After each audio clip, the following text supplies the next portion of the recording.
Systems within systems. The name started with me a long, long time ago. When you deal with internal religion, it's like a computer screen. You can have your computer, which has its main drive in it, has all of its information on one. But then when you turn on the screen, right?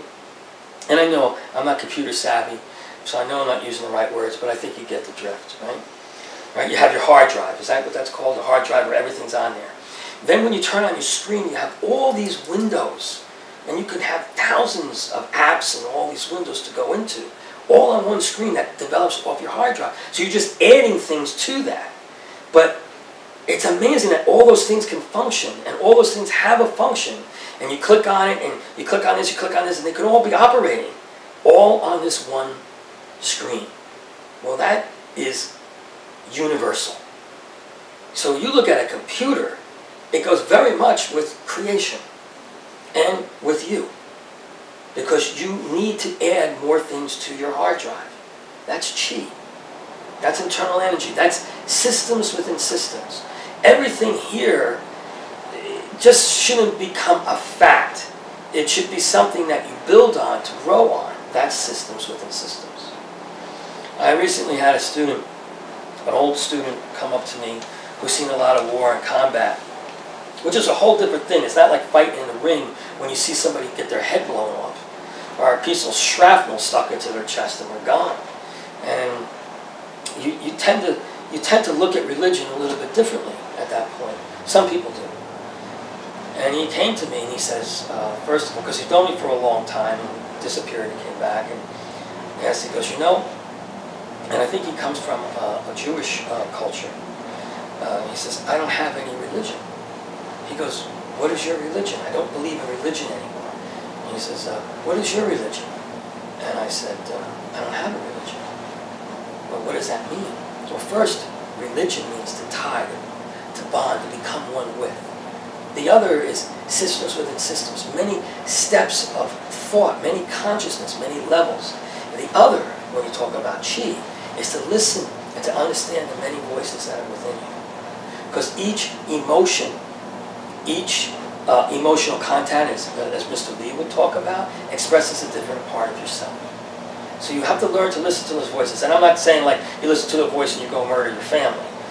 You know, don't get the wrong idea there. These are different voices within you. We're all made up of these voices, systems within systems.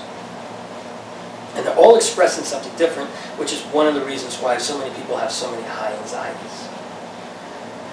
But systems within systems, and the concept of that is creative energy. Yeah, this is chi. This is where chi comes from. This is what it represents. Everything comes from nothing.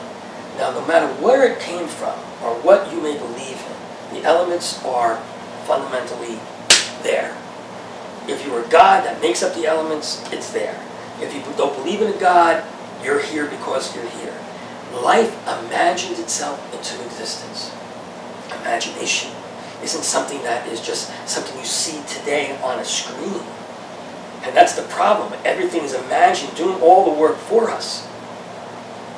You know, I remember when I was a kid, you didn't have the things that you have today, and of course it's going to get worse. Eventually we're going to have holographic rooms that you could go into. I mean, if I had a holographic room that I could go into, I'd probably never come out of it. I wouldn't get married, I wouldn't do nothing, I'd just live in my holographic room and have everything that I want. So imagine, but that's going to really take, that would become stagnant chi. Because all that is affecting is the impulses of the body, but nothing internal. Life imagined itself, even if you believe in a singular God, had imagined itself into existence because it came from nothing. So I believe in that existence of, if life imagined itself into existence, you are part of that imagination. In other words, you are here to discover what that is. You are part of that chi, that creative energy. Poof! Something happened. And you're here, right? These things came together and created maybe many universes, maybe bubble universes, maybe one going into another. And we find that, you know, one time we thought the atom was the end of it all, but then we discovered now there's subatomic particles within the atom. Thank you.